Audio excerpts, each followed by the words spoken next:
আসসালামু আলাইকুম গাইস, কেমন আছেন সবাই? আশা করি সবাই ভালো আছেন।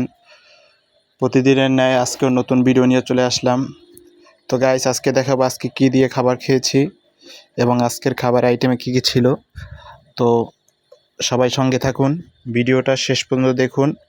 আর যারা এখন পর্যন্ত আমার চ্যানেলটি সাবস্ক্রাইব করেননি, অবশ্যই চ্যানেলটি সাবস্ক্রাইব করে পাশে থাকবেন। আপনারা যদি উৎসাহ দেন, আমি আরও বেশি বেশি আপনাদের জন্য ব্লগ ভিডিও দেওয়ার চেষ্টা করব। তো খাবারের শুরুতেই সুন্দর করে প্লেট ধুয়ে হাত ধুয়ে নিলাম, কেননা আমরা বিভিন্ন সময় বিভিন্ন জায়গায় হাত দেই, যাতে করে আমাদের হাতে বিভিন্ন ধরনের ময়লা লেগে যেতে পারে। এই কারণে সুন্দরভাবে হাতটা ধুয়ে নিয়েছি এবং তারপর দেখেন খুব গরম গরম ভাত নিয়েছি।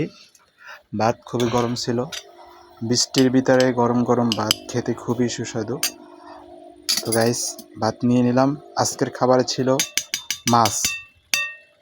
আজকের খাবারে আইটেম ছিল মাছ। এই মাছকে বলা হয় আমাদের দিকে তেলাপিয়া মাছ বলা হয়।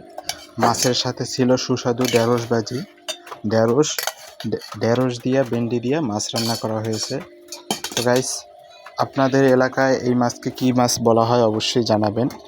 দেখুন, এই মাছকে আমাদের এদিকে তেলাপিয়া মাছ বলা হয়। তো আমি একটি তেলাপিয়া মাছের মাথা দিয়ে খাবার খাইতেছি। সাথে ছিল লেবু। লেবু থাকার কারণে খাবারের স্বাদটা আরও খুবই সুস্বাদু ছিল, আলহামদুলিল্লাহ। এত সুস্বাদু যা বলে শেষ করা যাবে না। আপনি যদি আমাদের ভিডিওটা শেষ পর্যন্ত দেখে থাকেন, অথবা আপনি যদি আমাদের চ্যানেল নতুন হয়ে থাকেন, অবশ্যই চ্যানেলটি সাবস্ক্রাইব করে পাশে থাকবেন গাইস। তো আজকে খাবার আইটেম এটাই ছিল, তেলাপিয়া মাছ। তেলাপিয়া মাছ আমার কাছে খুবই পছন্দনীয় একটি মাছ, কিন্তু এই মাছের একটি সমস্যা হলো যা কাটার কারণে খেতে খুবই সমস্যা হয়। এই মাছের পাশে একটি কাঁটা থাকে, সেই কাঁটা কিন্তু মাঝে মধ্যে হাতের ভিতরে ঢুকে পড়ে।